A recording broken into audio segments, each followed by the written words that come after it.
The broadcast is now starting. All attendees are in listen-only mode.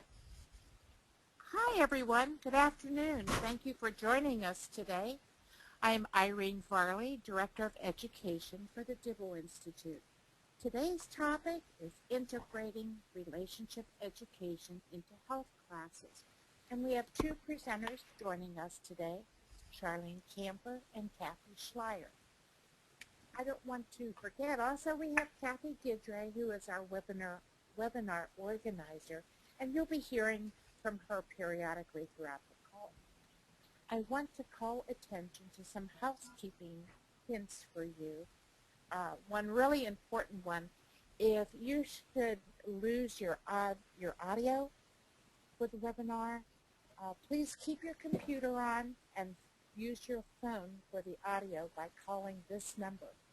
This number is also on your email message that offered you the link to the webinar. All attendees are muted. We really welcome your involvement and participation today. So you can do that in several ways. You can type questions in the question box in your control panel or make comments to us, and we will be answering those questions either during the broadcast or at some time after the presenters are done with their presentation. What we'll do is we will be allowing time for both presenters to answer questions immediately after Cathy Schleier is finished. Who's the second presenter? And let's see. We will be recording this after we are finished, and it'll be available on the Dibble website within 3 business days at www.dibbleinstitute. Now before I really get into this, I want to be sure that you all know who the Dibble Institute is. Some of you who've been with us before may know this, but for newcomers, to let you know that the Dibble Institute is a secular, national, nonprofit organization dedicated to equipping young people with the skills and knowledge they need to develop healthy romantic relationships now and for their future. Charlie Dibble, our founder, was an aeronautical engineer who in his retirement years was dedicated to working with young people. In doing so, he became well aware of the emotional challenges to their long-term well-being. This became most evident when in the early 90s, at his grandniece's wedding, he heard her say, "Oh, Uncle Charlie, this is just my first wedding." Now, it was a time the divorce rate was reaching its peak, and this very much concerned Charlie. He had heard many painful stories following the breakup of families from the youth he worked with. So to make a long story short, Charlie quickly realized little was being done to address the development of skills needed for forming healthy relationships. Charlie was concerned with the decreasing models of healthy relationships that teens had to emulate.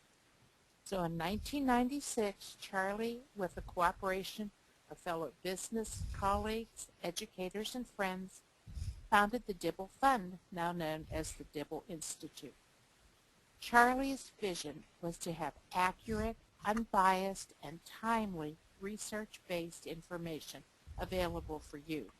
And we pride ourselves in remaining true to Charlie's vision. That is why today, in keeping with that vision, I'm so happy to introduce our first presenter. Char Camper has over 25 years of teaching experience in Redlands, California. She has taught both middle and high school classes and is trained in marriage and family counseling. She holds a master's degree in family studies from Loma Linda University in California, and she is a certified family life educator through the National Council on Family Relations. Ms. Camper is the author of several Dibble Institute programs, which you can find on our website, Connections, Dating and Emotions, Connections, Relationships and Marriage. And our topic today, Health Choices, Healthy Relationships. Evaluations and free sample lesson and downloads are available on our website too. Her programs are used nationwide in classroom instruction, after-school programs, community youth agencies, and in faith-based organizations. As an educator, Ms. Camper is a frequent lecturer on adolescent issues and a trainer of relationship education programs across the country. I'm so proud to have her join us today. I've known her for quite a while now and have always enjoyed listening to her. As a reminder, we will address specific questions at the end of the webinar. Well, thank you, Shar, after all that. Thank you for joining us. Well, thank you. Hello, everyone. I've been asked to go over some highlights of the Healthy Choices, Healthy Relationships program, and I hope you'll find it interesting. Some of you may have already used the program, but many of you may not. It is a fairly new program that has just been published by the Dibble Institute, and it's based on the federal and health standards. What we're Excuse me, Shar. This is Cathy. I'm sorry your slides aren't showing. Do you have your slides up? I do. I have my slides up. It says show my screen. I do have a little... Did you hit yes? Now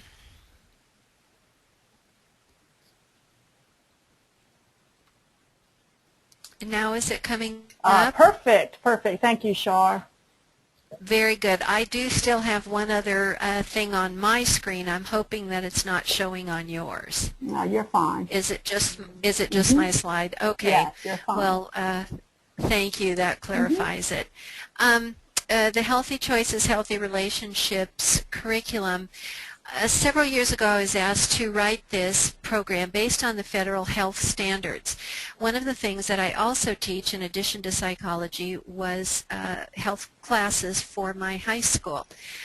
One of my degrees was also in health, and so I was often asked to pick up extra classes.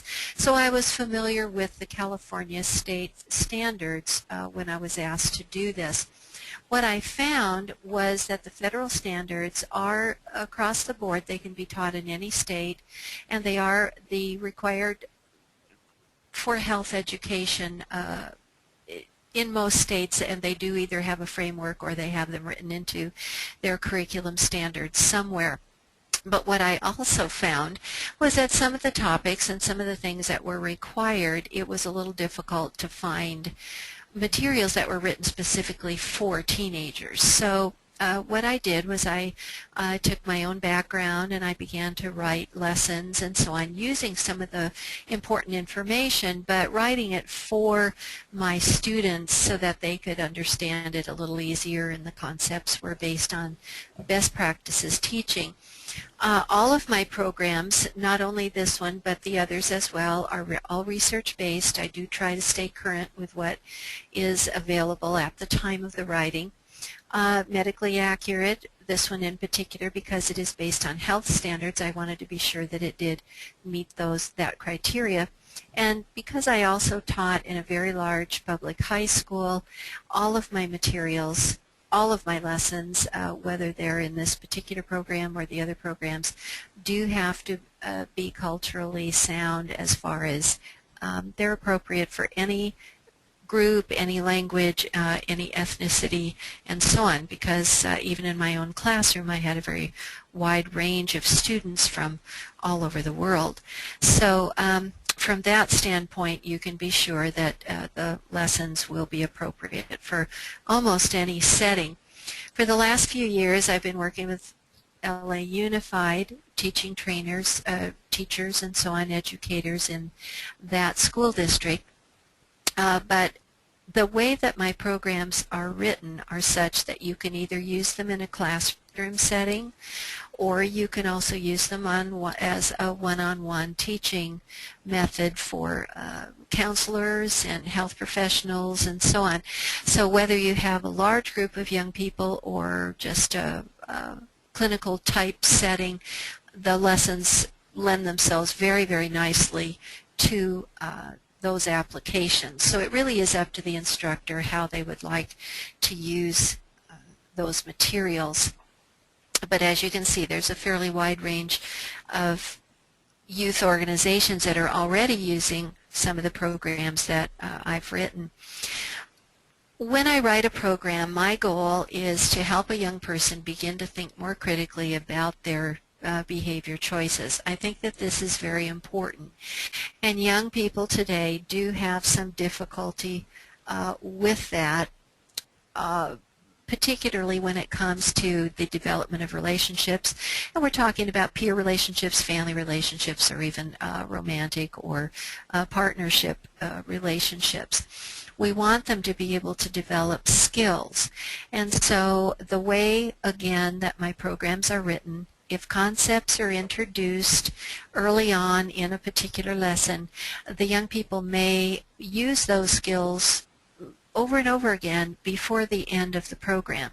So skills are actually reinforced throughout the lessons, and by the time they're done taking the program, they may have used a number of concepts over and over again so that they become more comfortable with them. Sometimes they're aware that they're using those concepts again, but oftentimes they're not. They're in a different lesson, or they're approached a slightly different way. So the young people do have an opportunity to kind of reinforce those skills over and over again before they're finished with the lessons. And I have found that to be one of the most effective ways also when working with teenagers. They can't just hear it once. They really do have to have that exposure over and over again. The lesson topics for this particular program, the Healthy Choices, Healthy Relationships, were selected. As I mentioned earlier, I also worked with the California state standards and the health framework. And while some topics are mandated, we do have to teach them.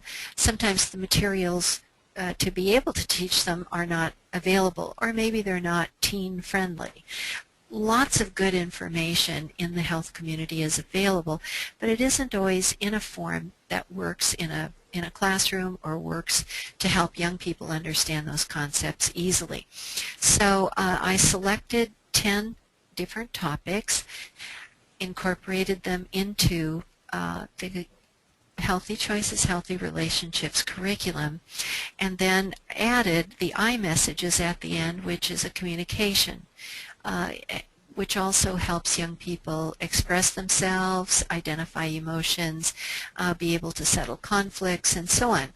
And so there will be a total of 11 different possible lessons as you go along. One of the things that I do also always incorporate into my materials, these are ready-to-teach curriculums. We can't assume that people have lots of time to be able to put these materials together. I have done that for them. The programs really are very easy to teach. If you can read and you can handle a scissors, you can pick up the program today and teach it tomorrow. Everything is included that you'll need. Posters, we've provided some very nice posters now with learning information on them. Teachers tell us that they leave them up all year long, even when they're not teaching the particular lessons, because the students do look at them and read them. We have a CD available with all the key points for all of the lessons.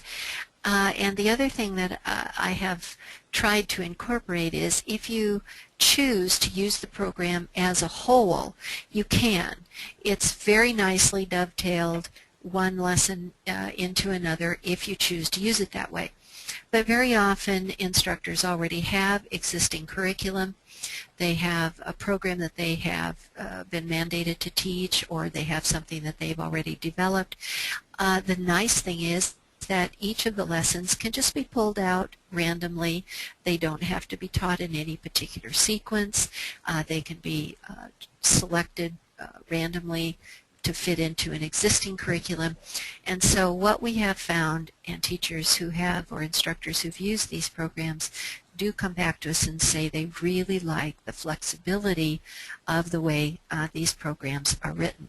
So I hope that those of you who are thinking about using it you'll find that to be the case also with the Healthy Choices, Healthy Relationships curriculum. I believe we do have a question now, don't we, Cathy? We were going to ask our audience where they might be using the program should they decide to pick it up for their youth group. Yes, I put it up here on the screen. If everybody will just kind of pick their answer, then I will show the results to everyone in a few minutes. I'm going to hold it open a couple more minutes if you don't mind voting. Okay, you can see your answers there, Shar. Looks like 40% are from classroom, 32% after school, 11% counseling, 11% from health centers, and 32% from youth organizations. Oh, all right. Wonderful. We have a very nice cross-section of people who work with teens then. That's exciting. I'm going to give you a little bit of background in some of the highlights. I wasn't able in my time frame to be able to go over all of the lessons, but I thought I would select a few that I thought might be of particular interest depending on who our audience was going to be. I have found that my students are very interested in what's going on in their brains. This is one of their favorite topics whenever I teach it. I taught both psychology and health, and I found that when I got to the brain chapter or the brain unit, the kids were really, really fascinated.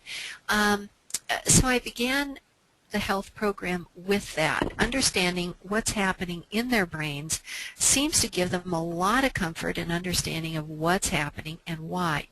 There really are very clear differences in the hormonal levels in the brains of boys and girls.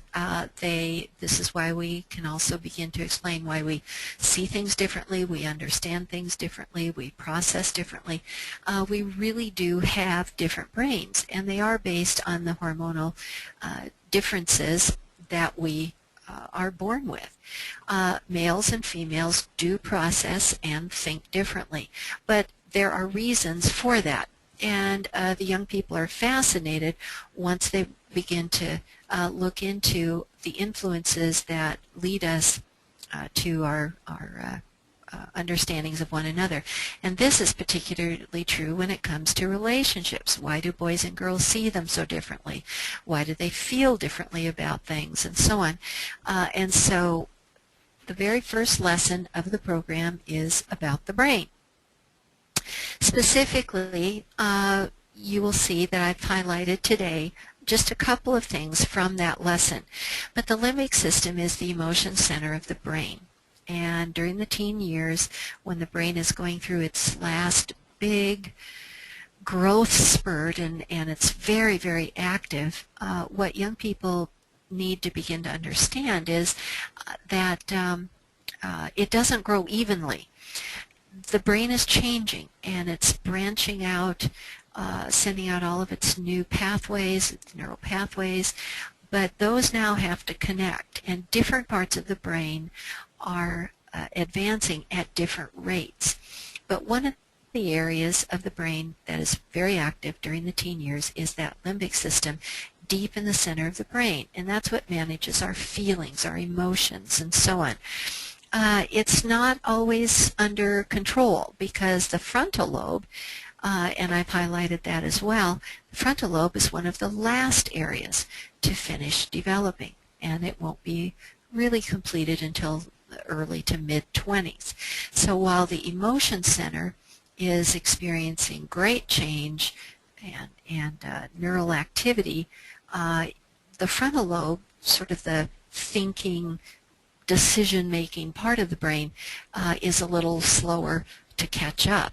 So when we are asking, all right, why do teens often do the things that they do? How are they experiencing some of these intense feelings and emotions, and why do they have difficulty managing those? Really, we can explain it very nicely with the fact that the brain isn't in its completed state yet. And this seems to give a lot of the young people insights into what's actually happening, and it also helps explain sleep factors and emotion factors and mood swings and all of those things that they tend to be prone to experience. But we also address things like the substance abuse, stress, all of the other things that are now impacting that brain. And the brain has a use it or lose it process. Lots of neural pathways are being provided, but if they're not used, they will eventually die away. They just simply go away. So only the neural pathways that are used and healthy are the ones that stay. So when we're impacting the brain with a variety of things, it begins to also alter that neural process. And so it's important for the young people to understand that this really is a long-term implication here. Take good care of your brain, understand what's happening with your brain, and also understand why boys and girls think and feel very differently about even the same things during the teenage years. Another area that we have found to be very important today is the area of teen dating abuse. We know that it is escalating. The CDC has sent out a fairly recent study that says they predict about 1 in 4 young people will experience some form of partnership or dating abuse. Those numbers are very high. And we do know that it's also highly underreported. About 1 in 8, some statistics say 1 in 11, teenagers already are reporting that they have experienced this type of treatment. But what we also find is that many of them don't understand how to identify what those behaviors are. So the lesson that is provided in this program comes with posters, it comes with a full range of information on what those patterns look like, who is likely to do them. Another very interesting finding that we have is that both boys and girls have difficulty identifying what an abusive pattern is. Girls tend to be much more willing to put up with abusive patterns, thinking, oh, it's just my boyfriend, or oh, this is what a love relationship is, whereas boys don't identify readily what some of the abusive patterns they're actually using are. They don't see them as abusive. They see them as masculine. They see them as being aggressive and strong. And so what we try to do is to be able to help them recognize what those patterns actually look like and the impact of them. We include a high-risk inventory in these lessons. What types of behaviors are you currently doing that may be identified as not so good? These might be negative behaviors. We also have a dating abuse wheel where the young people can see how these abusive patterns can sometimes escalate. They can be hidden as other things. And so when we begin to take a look at, all right, what might be leading to some of this, we also get into a situation where what are the role models, what's the peer pressure that many of these young people are experiencing, and we see that some of those things also contribute to these types of behaviors. The issues of texting and sexting, this is a big issue. 52% of young people say they have sent pictures to their boyfriend or girlfriend at that time simply because they have asked them, without any understanding of what these things can do later on. They can go viral, the damage that can be done to a person's reputation and so on.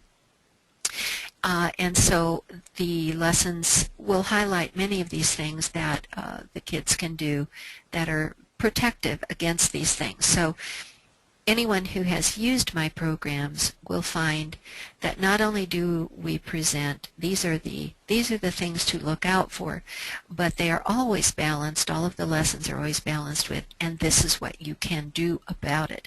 So you will find strategies for protection, and not only for themselves but for others. In various situations, the young people can come up with plans for how to self-protect in some of these more difficult relationships and so on. So not only do we have the ability to identify what those patterns look like, but we also want to help them understand how do you self-protect against them, and sort of understand ways to do things better.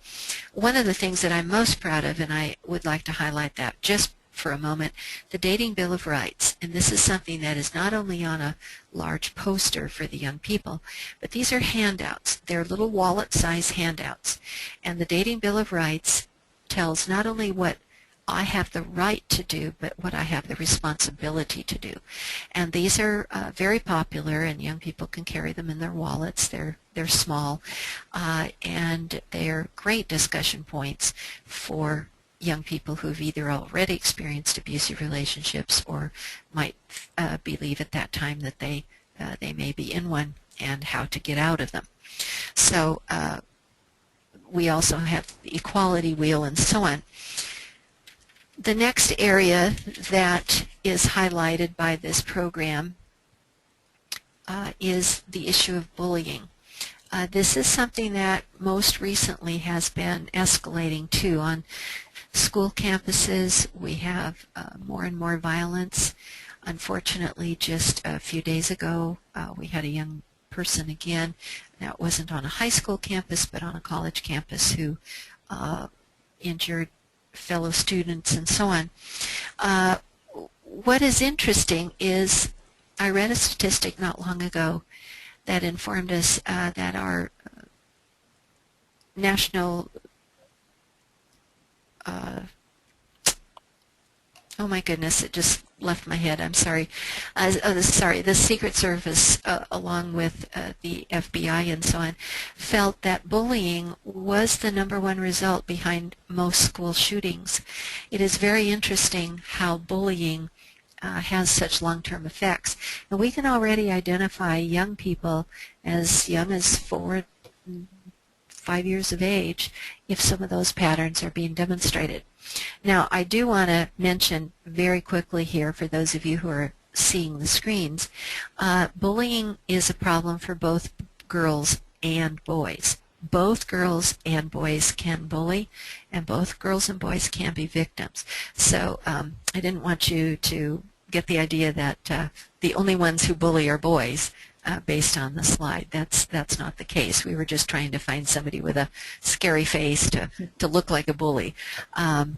But young people do have to recognize, again, that they are empowered to do something about it. One of the things that I've introduced into this lesson is something called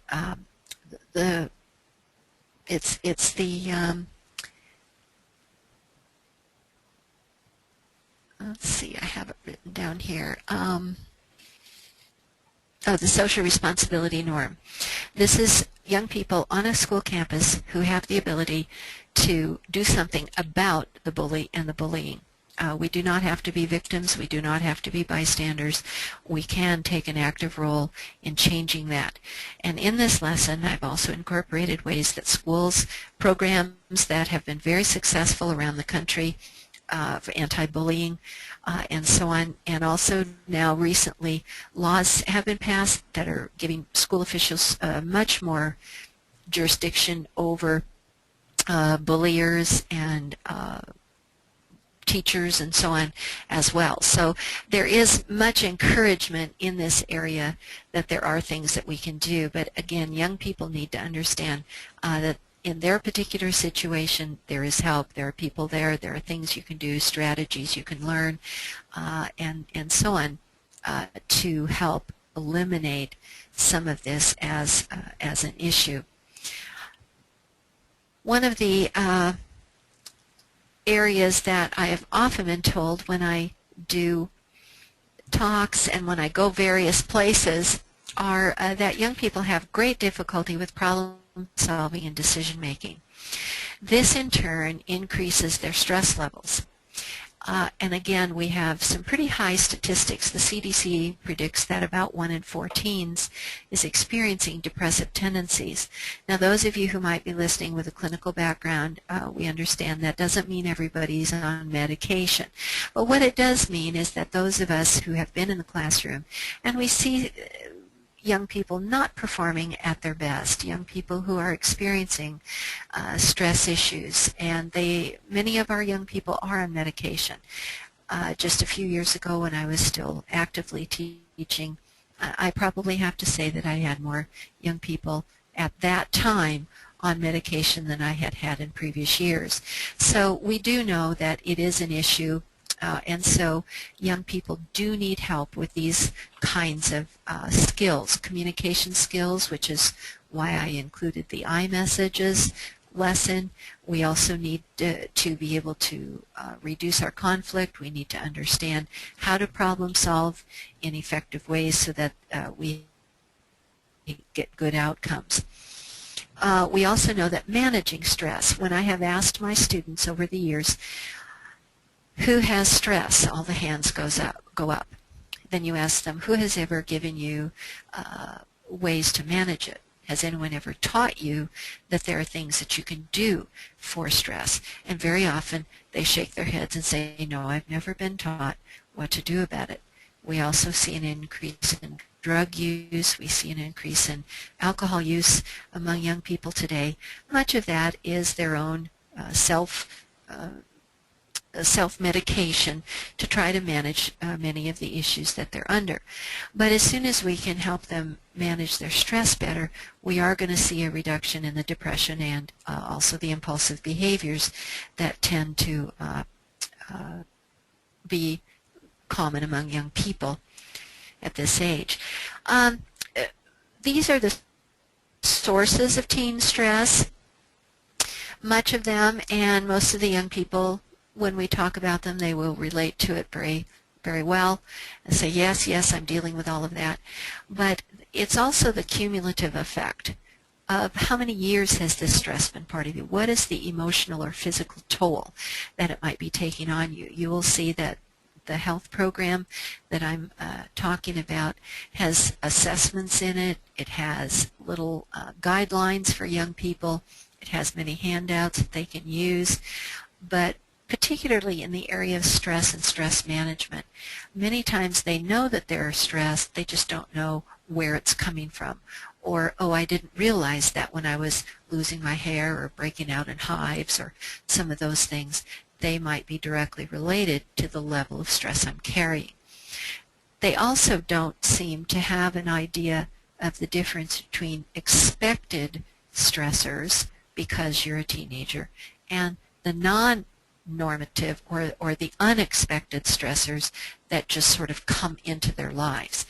And how to recognize the difference and to be able to talk about those things and address them, again, is very important for young people to be able to manage their stress in healthy ways and be able to talk to someone about it, understand the stress, understand when their body is telling them that they're in overload, that I need to do something about that. And we also teach a balanced lifestyle. And when we talk about the 4 areas that are critical to healthy wellness, there are 4 areas that have to be in balance. And a young person really has an opportunity now in this particular lesson to take a look at how are the relationships in my life. Where am I as far as my coping skills, resiliency? How do I feel about life in general? My responsibilities, am I meeting them? Do I have them? How am I managing them? And do I also take enough time to just have fun, relax? What are those processes that I use? And we begin to identify that if any one of these areas begins to take over or any one of these areas is lacking, we need to do something about that. That's not a balanced lifestyle. And each one of these things has its place. It has to be managed, and when it's going along smoothly, things are in good shape. So I've tried to just sort of highlight some of the areas in the program that I think might be most helpful to you as the audience. The Healthy Choices and Healthy Relationships program has been shown to improve relationships, and that really is what it's all about. Not only with my friends, are my friendships better, am I choosing good friends well, dating relationships, family relationships, and so on, making sure that those things are in good shape. And for those who can, those young people who maybe have had upheaval in their past, but they can work on new relationships in their lives, choosing wisely, and so on. And again, making sure that the skills that they've learned are ones that they're going to be able to take with them throughout life. They don't just apply for right now. These are ones that they can use right along. And also to give them the ability to say, I'm empowered to make choices. I can do things. I can effectively end a relationship if it isn't right. I can show empathy and caring to another person very comfortably and safely, and I can work on those skills that are going to help me down the road with this overall wellness that we want our young people to experience. So that is just a very brief overview for those of you who have not used the program yet. There's much more in the program, and I think you'll find it to be very helpful if you work with youth in any capacity at all. But if you do have questions, I'm more than happy to answer them right along as we go later on. Thank you, Shar. That was wonderful. And now it's my pleasure to introduce our second presenter today, Cathy Schleier. Cathy, who holds a bachelor and master's of degrees in nursing and is, what's really interesting, a pediatric nurse practitioner, clinical nurse. She started the Family Frameworks organization in 2004, and it became a nonprofit 501c3 organization in 2006. It is through that organization that Cathy became familiar with teaching Connections curriculum, and then once the Healthy Choices, Healthy Relationships came along, when we published it, Cathy picked it up for her health classes. She is here today to share her experience with implementation and student outcomes. Welcome, Cathy. Thank you. Hi, everyone. I really, let's see, thank you. I'm putting my screen up, I hope. Can you see the screen? Yes, we just need it in full view, please, Cathy. Bottom left. Yeah. All right, got full view now? Fantastic. Yes, thank you. All right.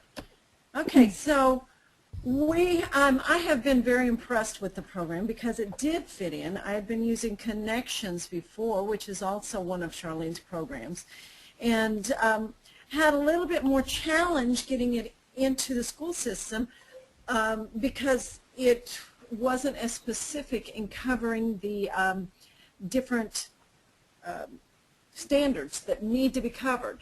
When I started showing the health teachers this, I started getting health teachers requesting our organization to come in. And now we're the only nonprofit going into the schools, and we're in 8 different schools presently.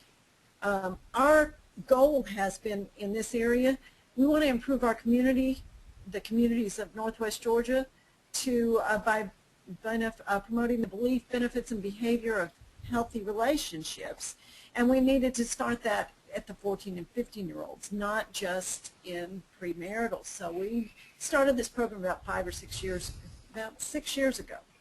And it has really made a difference with the kids. I could really understand what Shar was talking about concerning the different topics that she talks about, especially the brain. The kids love it when we speak about the brain. I have 17 different volunteers that come in and help us teach these programs to every single one of our health classes, which is 30 different health classes. And we have reached about 3,000 kids this semester. And we went first trying to get into the schools by going through administration, and we learned that's not necessarily the best way. We got invited by the health teachers, and that way they weren't as worried about us teaching a certain abstinence, condoms, whatever, because our emphasis, we want to teach healthy relationships, and each one of these things that Shar has written adds to those healthy relationships. And each one, our volunteers and myself, we show, go back and show how they relate to the relationships. And I'm going to go over that in just a moment. If you're a health teacher, why would you have someone else teach or volunteer, you know? Because I have some of my schools say, well, I can teach this myself. And a lot of my health teachers are saying, we wanted you to come in and do this because we reinforce it, but to have you say it from the outside, somebody else besides us who says it every day, gives a lot more credibility to it. So we have business executives come in and teach this. We have youth ministers. We have different nurses. I have a huge variety. I've got single people teaching it. I've got married people. I've got young people teaching it. So it becomes very interesting, and they've all got a little bit of their own twist, but the Healthy Choices is written so well, they take it with the information that is in there, and then they build on it because all of it is right there, and I can get the volunteers to go for it. And we've recruited through local pediatricians, the hospitals, even the churches, and our youth ministers. You know, we've got a lot of different places we pull our volunteers from. I think, Irene, should we do a poll at this point? I think I had a poll question. Sure. Yeah, Shirley, go ahead. This is Cathy. Would you like to do the how long have you taught HCHR? Yes. Yeah. Okay, I'm going to launch that up. Of course, it gives you the option if you have not started it yet. So if you all will take a few minutes and plug in your answer, then I will share that with everyone. Looks like we have a lot of newbies here that are really interested in knowing about the program and who have signed up. I'll give you a few more minutes. Oh, that's real exciting, the results. 88% have not started teaching the program yet. That's Cool. I'm glad you all are on the call today. That is awesome because I have found this to be a very easy curriculum to teach. Everything is right there. I've added a few things. Shar has done a fantastic job in doing the research, and there's stuff to read there. It goes over all the PowerPoints, and it's very easy to do. Now, some of you may need funding to be able to, like we are constantly looking for funding to get our books. Kathy, would you like me, I'm sorry, Kathy, would you like me to launch that poll for you to find out what kind of funding they might have? Oh, that'd be wonderful. Okay. There you go. If you'll take a few minutes to answer this question as well. Good. Thank you, Irene. Okay. I'll give you just a few more minutes. Appreciate your participation here.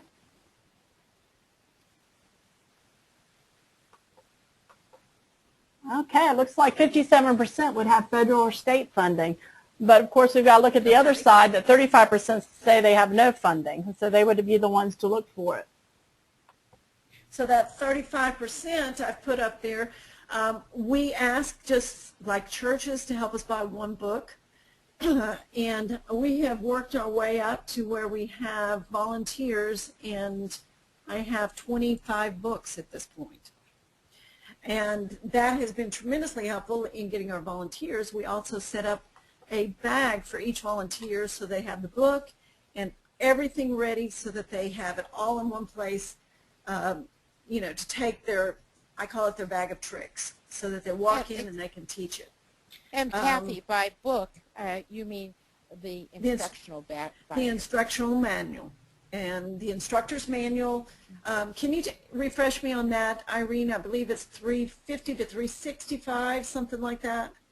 Oh gosh, I'm not sure. It's close. It's not 350, 250 to 260 somewhere. It's, It's 260, and then the workbooks, if you choose to do the And the workbooks. workbooks. And the beautiful thing that I found about the, are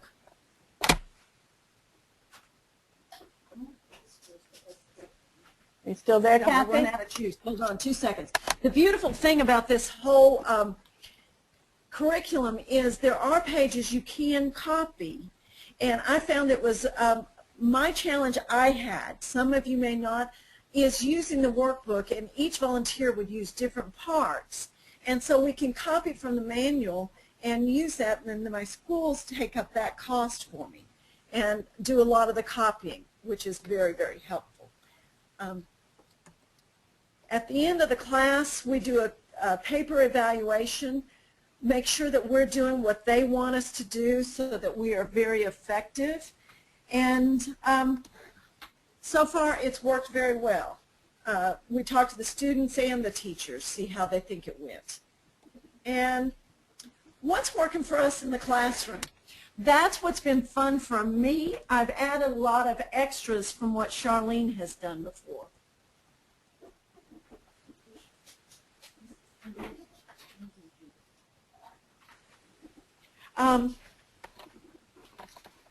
Excuse me, I'm about ready to lose battery power, and so I'm trying to make sure I don't go blank here. Can you plug that into another port for me, please? I'm sorry. Volunteer, we build on their background and their expertise. I have one that's a psychologist, and so she builds on what she has, and she loves the limbic system and talking about that. I love talking about the brain, especially the oxytocin, and the kids, like Shar said, they love talking about the brain. And the way I'll talk about the brain is the limbic system with the oxytocin being produced there. I bring up the fact because I'm in classes that have 95% that are not from two-parent homes. And I try to get them to understand how important it is to have those two parents in the home for those children, because I am seeing that in my practice, and that's why I started all this. So I'll talk about what is going on in their, with a mother that breastfeeds, because I know it sounds funny, moms that breastfeed really bond with their babies. And I try to get them to understand what's going to happen if you break away that bonding of a mother with a breastfed baby. And they are so good about trying to, well, she'll go crazy. I'm going, well, the same thing can happen because you're bonding to someone if you start being sexually active with them. And they get a really good idea from that about how they're actually bonding, and that oxytocin bonds them to the person. And we go into the oxytocin about how it affects the serotonin and the dopamine, because they learn about the dopamine a lot of times, but they don't know anything about the oxytocin, that cuddle home run. And that's written in a lot of the extra stuff on the side. It isn't in a lot of the PowerPoint, but I bring that out, and the kids are just fascinated with all that and how it can work, and really touches them because they're realizing the importance of, well, I'm going to be there for my baby. I will always be there. I'm going, you won't always be allowed to be there for your baby. So keep that in mind. But each one of my instructors will focus on the areas that they find important, but we keep referring back to the brain, because the brain shows such a, everything that is built on the brain. And I can relate it to, well, this is the way the guys are thinking with that parietal lobe. They've got that going first, and they're not quite there yet. Okay, girls? And the girls, you know, this is why you're thinking this in your, in the frontal lobe, you know, with your relationship. You really want to make this work, especially when we're talking about abuse, or we're talking about the bullying. Why do guys do it one way, and why do girls do it another? And constantly bringing it back. Kathy, this is Cathy Guidry. I have a question from an audience member. They want to know how many times does a volunteer go into the health class in a semester to teach? Are you teaching Are they teaching the whole curriculum over the semester? Are they going in once a week? How is the curriculum being implemented logistically into the classroom? What I have found to be the most effective after doing this many times is we go in 7 times to the classroom. My volunteers find it easier to go in once a week. And it seems like the instructors or the health instructors like it best that way because they have a lot of other standards they've got to reach also. So we go in once a week for 7 weeks. Now I have combined, because they asked me not to go much more than 7 because it was getting too long, and so I combined the 4 and 5 together, dating abuse and physical and sexual abuse so that they can, and emotional abuse, so that I kind of have brought those all together so that I can go in 7 times but still hit that because I feel like it's still very important. Shar brought up the good point. They don't know what physical and emotional and sexual abuse is. So does that answer the question? Yes, I think it did. And I also want to let folks know that the instructor's manual is $275 for all of the information that Shar has written. And the workbooks are packaged by the sets of 10. They start at $80. Of course, the more workbooks you buy, they decrease in price.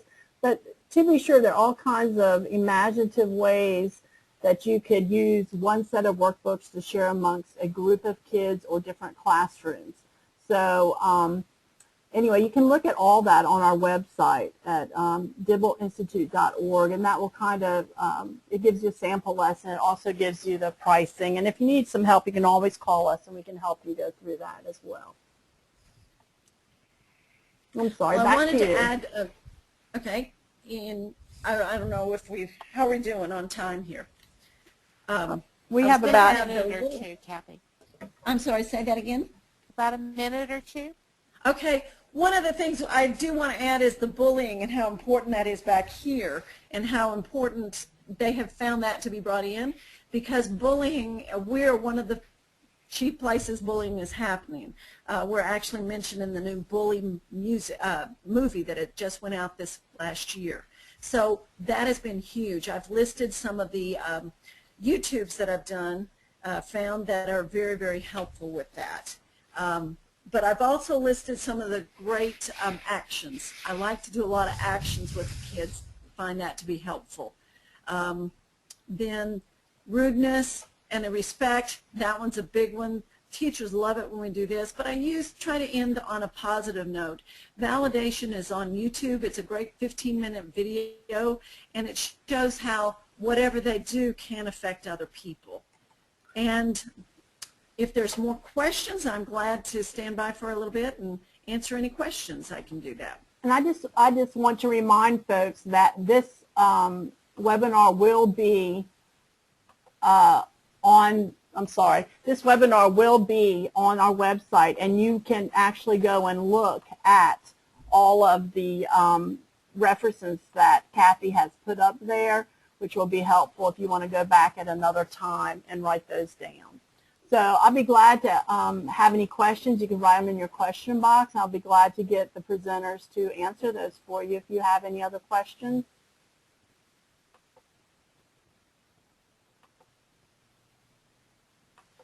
That would be great if we can just, review briefly that today Shar did a wonderful overview of what is in the program itself and highlight some of the really critical points that are in the media, but other items and lessons that can enhance any type of health program or classes that you already are implementing. We have on the screen right now, there was, Kathy, can you go back one? Sure. Which Sorry one? about that. No, she's talking to me. This Kathy. Okay, sorry.